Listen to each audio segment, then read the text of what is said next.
Hi guys, কি খবৰ আপোনালোকৰ? খবৰ নিশ্চয় আশা কৰোঁ খুবেই ভাল। তো প্ৰথমতে শাৰদীয় সম্ভাষণ গ্ৰহণ কৰিব। তো আজি আমি গৈ আছোঁ শ্ৰী শ্ৰী বিল্লেশ্বৰ দেৱালয়। তাতনো দুৰ্গা পূজাৰ কেনেকুৱা মানে প্ৰস্তুতি সেইবোৰ দেখুৱাবলৈ। তো মোৰ লগত আছে পীযুষ। তো একেলগে গৈ আছোঁ। তো ভিডিঅ'টো চাই থাক। ঢাক বাজা কাসর বাজা উলু দে আর শাখ বাজা বছর পরে আবার এলো মাঝে পুজো পুজো গন্ধ নিয়ে নতুন গানের ছন্দ নিয়ে শারদীয়ায় খুশিতে মন নাচে এলো এলো এলো এলো মা দুর্গা মা আরে এলো এলো এলো এলো মা দুর্গা মা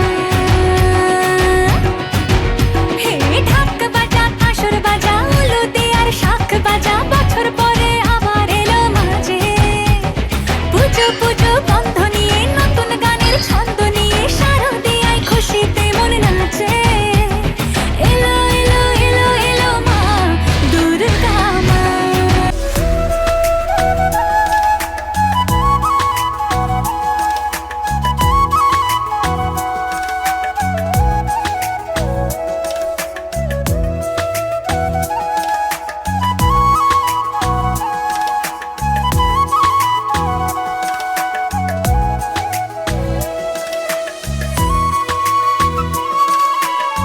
আজি ভিডিঅ'টো ইমানেই আছিল। যদি ভিডিঅ'টো চাই ভাল পায় লাইক কমেণ্ট ডান চেনেলটো ছাবস্ক্ৰাইব কৰি দিব। তো আপোনালোকে আহিব দুৰ্গা পূজা বেলশৰ দুৰ্গা পূজালৈ। তো আজি ভিডিঅ'টো ইমানেই আছিল।